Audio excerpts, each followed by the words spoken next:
Shalom saudara, sebagai orang percaya, kita sudah sangat akrab dengan sukacita memberi persembahan. Memberi persembahan sudah menjadi bagian tidak terpisahkan dari kehidupan kita, dan tradisi ini telah berlangsung selama ribuan tahun dalam sejarah gereja. Hari-hari ini, banyak pertanyaan yang muncul seputar memberikan persembahan. Apakah kita masih perlu memberikan persembahan? Bagaimana jika sedang mengalami situasi sulit, seperti kehilangan pekerjaan, sakit, musibah, atau bencana? Mungkinkah kita tetap memberi persembahan? Pada Voice of Pentecost kali ini, kita akan membahas tentang covenantal offering, persembahan perjanjian. Kita perlu pahami bahwa memberi persembahan adalah salah satu bentuk nyata dari ekspresi penyembahan, sekaligus bukti penyerahan total kepada Tuhan.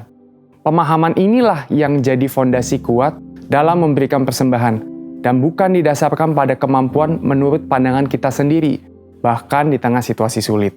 Untuk membahas tentang covenantal offering, kita perlu memiliki covenantal relationship terlebih dahulu. Covenantal relationship adalah hubungan yang terikat oleh janji yang kuat dengan Tuhan, berdasarkan kekayaan hikmat firman-Nya. Firman Tuhanlah yang menjadi petunjuk hidup kita dalam berelasi dengan Tuhan. Istimewanya, kita memiliki Roh Kudus dari Kristus, seperti tertulis dalam 2 Korintus 3 ayat 17-18. Ini adalah anugerah yang luar biasa, sehingga kita dapat melakukan kehendak Tuhan dengan sukarela, bukan karena paksaan. Nah, saat kita memberi kepada Tuhan, kita melakukannya dengan sukarela sebagai bagian dari hubungan perjanjian kita dengannya. Inilah yang disebut dengan covenantal offering, persembahan yang didasarkan pada hubungan perjanjian antara manusia dengan Tuhan. Dalam Perjanjian Lama, Kitab Imamat mencatat ada 5 jenis korban persembahan yang diberikan oleh umat Israel kepada Tuhan. Korban bakaran, korban sajian, korban keselamatan, korban penghapus dosa, dan korban penebus salah. Namun, kelima korban tersebut telah digenapi melalui pengorbanan Tuhan Yesus untuk menebus kita dari belenggu dosa. Berarti, apakah kita sudah tidak perlu memberikan persembahan lagi? Eits, bukan begitu. Justru, pengorbanan Tuhan Yesus di kayu salib menjadi teladan yang baik dalam memberikan covenantal offering dengan kerelaan hati. Dalam Yohanes 10 ayat 18 tertulis, "Tidak seorang pun mengambilnya daripadaku, melainkan aku memberikannya menurut kehendakku sendiri. Aku berkuasa memberikannya dan berkuasa mengambilnya kembali. Inilah tugas yang kuterima dari Bapakku." Di satu sisi, Yesus diwajibkan mengalami penderitaan salib sebagai anak domba Allah. Di sisi lain, ia melakukannya dengan sukarela. Mengapa? Karena ia setia pada perjanjian kasih Allah kepada kita.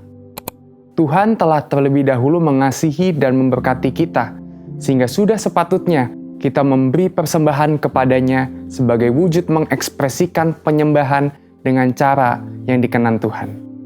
Dalam praktiknya, covenantal offering dapat diwujudkan melalui persembahan persepuluhan, persembahan sulung, dan komitmen mendukung proyek pekerjaan Tuhan sesuai tuntunan Roh Kudus.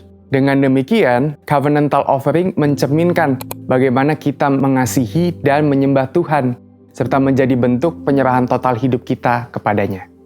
Namun, jangan sampai pemberian persembahan ini mengabaikan prinsip keadilan, belas kasihan, dan kesetiaan. Kita juga perlu memahami pentingnya memberi secara horizontal, yaitu kepada sesama yang membutuhkan. Ini juga merupakan tugas kita dan bagian penting dalam pandangan Tuhan. Meski demikian, persembahan perjanjian kepada Tuhan tetap perlu diutamakan. Jadi, apakah kita masih perlu memberikan persembahan, bahkan di waktu sulit? Jawabannya, iya. Ingat, persembahan adalah ekspresi penyembahan kepada Tuhan yang telah memberikan anugerah terbaik bagi kita. Kita memberikan persembahan kepada Tuhan dengan kerelaan hati dan sukacita melalui institusi yang Tuhan tetapkan, yaitu gereja tempat kita bertumbuh, seperti yang tertulis dalam Maleakhi 3 ayat yang ke-10. Pertanyaan berikutnya, apakah persembahan harus diberikan ke gereja atau langsung diberikan kepada mereka yang membutuhkan? Jawabannya, ya, untuk kedua-duanya. Gereja adalah wadah pertama yang Tuhan gunakan untuk menyatakan kasih Tuhan kepada dunia. Tapi, saudara juga bisa loh langsung memberi kepada yang membutuhkan sesuai tuntunan Roh Kudus. Perlu diketahui, memberikan persembahan kepada Tuhan itu melatih iman kita untuk bergantung kepadanya, sekaligus mengingatkan kita bahwa kita adalah pengelola, bukan pemilik. Mari kita terus jaga hubungan kita dengan Tuhan dalam segala keadaan. Berikanlah covenantal offering kepada Tuhan, karena Tuhan telah terlebih dahulu memberkati kita dan membawa kita masuk ke dalam hubungan perjanjian dengannya. Jadi, tunggu apa lagi? Mari memberi dengan penuh sukacita.